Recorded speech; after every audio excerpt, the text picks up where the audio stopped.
L'événement fait grand bruit pessimiste. Le 7 octobre dernier, en quasi-remplacement du conflit russo-ukrainien, Israël est attaqué par le Hamas. L'horreur du conflit est sans précédent. La réaction de l'État juif est d'autant inquiétante.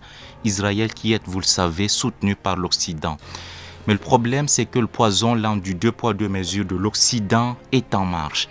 Cet argument terrible sévit, c'est vrai, dans tous les conflits, mais il a une acuité particulière dans celui qui oppose les Israéliens et les Palestiniens depuis 1948. Beaucoup ont été confrontés à cette suspicion, souvent légitime, encore plus souvent instrumentalisée de favoriser un camp sur l'autre, dans la distribution de la compassion ou de l'indignation. Alors, comment comprendre cette sélectivité de l'émotion? J'ai posé la question au docteur Fabrice Noah. Alors, je peux faire deux observations. La première des observations va se fonder sur des éléments historiques. Vous avez, il faut reconnaître que le traumatisme de la Shoah est toujours présent. Et vous avez l'impression effectivement que beaucoup de pays occidentaux alliés d'Israël ont l'impression qu'ils auraient pu faire mieux. Ils auraient pu faire mieux pour éviter les pogroms et toute cette horreur-là qui a été commise par les nazis.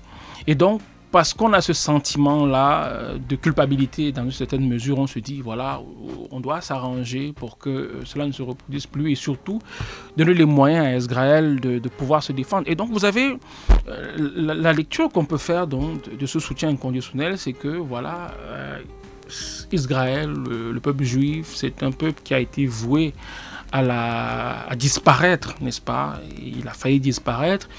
Et donc, aujourd'hui, chaque action qu'il va poser, la géopolitique israélienne peut se fonder sur un seul, peut-être, on va dire, résumé à un seul mot, c'est survie.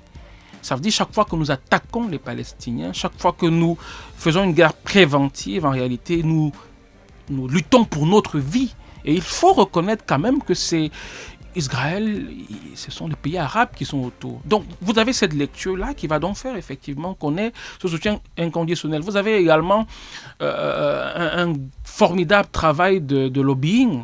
Vous savez que l'AIPAC, par exemple, aux États-Unis, c'est quand même l'association juive qui va, ou devant laquelle la plupart des candidats à l'élection américaine vont se rendre parce qu'ils savent quel peut être le poids de cette association-là. Et donc, c'est un peu comme si on a l'obligation, en réalité, de jurer fidélité au pacte de solidarité entre Israël et par exemple, les États-Unis et d'autres pays encore occidentaux pour pouvoir accéder au pouvoir. Donc, il y a ce formidable travail de lobbying aussi qui peut expliquer cette situation, mais reconnaissant également que ce soutien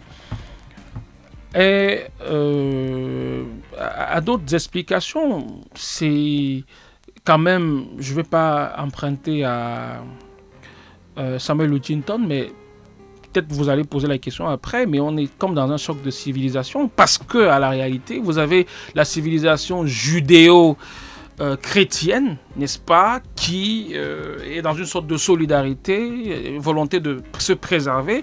Il ne faut pas lire l'attitude d'Israël sans rapport avec la montée de l'extrême droite en Europe et en Occident de manière générale, parce que l'extrême droite, généralement, je ne vais pas faire de caricature, mais elle vise principalement la préservation de l'identité chrétienne de l'Occident.